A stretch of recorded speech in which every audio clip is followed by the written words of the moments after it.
பால்டாய் என்னயா உனக்கு பிரச்சனை? தயவு செஞ்சு வாயை தரங்க சிஎம் சார், பதில் சொல்லுங்க சிஎம் சார் அப்படிங்கிறதுக்காக தான். போன வாட்டி கேள்வி கேட்டு பதில் சொல்றதுல ஓடி புட்ட, இந்த வாட்டி உன்னை பார்த்து ஏதாவது கேள்வி கேட்டு போறாங்கன்ட்டு சட்டசபைக்கு வாசலில் நின்று போராடன்ற பேர்ல ஒப்பாரி வச்சுட்டு போய்கிற.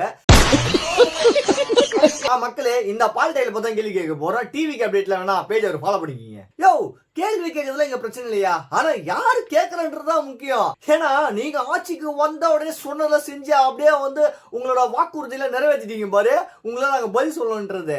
யோ, நீங்களாம் எத்தனை வாக்குறுதியெல்லாம் நிறைவேற்றாம இருக்கீங்க? 10 லட்சம் கோடின்னு கடன் நினைச்சிருந்தாக்கா 13 லட்சம் கோடி கிட்ட கடனை வாங்கி வச்சிருக்கீங்க. நீ உங்க அப்பாவை சேர்ந்துக்கிட்டு நிறையா பண்ணீங்க. அவ்வளவு காசை வாங்கி வச்சுக்கிட்டு எங்க அவன் ஒரு நாளைக்கு இப்பவும் 500 ரூபாய் 1000 ரூபாய்க்கு வேலை கஷ்டப்பட்டு செஞ்சுட்டு இருக்காங்க. ஆனா நீங்க என்ன பண்றீங்க? கோடி கோடியா ஒருத்தன் தலையிலேயே கிட்டத்தட்ட 1.5 லட்சம் ரூபாய்க்கு மேல கடனை வாங்கி வச்சுட்டு போய்க்கிறீங்க. அவன் சொந்த பிரச்சனை கடனை வாங்குறதே திருப்பி கொடுக்காம ரொம்ப கஷ்டப்பட்டு இருக்கான். இது இல்லாம எங்க தலையில கவர்மெண்ட் சைட்ல இருந்து 1.5 லட்சம் கடன் நீ போட்டு வச்சுக்கிறியே, நியாயமா? அதெல்லாம் முதல்ல அதெல்லாம் கணக்கு கேட்டுருவாங்கன்னு சொல்லிட்டு தான் இன்னைக்கு போராட்டன்ற பேர்ல அழுதுட்டு போய்க்கிற. யோ, நல்லாவாயா இருக்குது இதெல்லாம்? ஏன் அப்படிங்கிறீங்க? இதனால நீ உங்க அப்பா தோத்து போட்டீங்க, அது உங்களுக்கு தெரியுதா இல்லையாயா?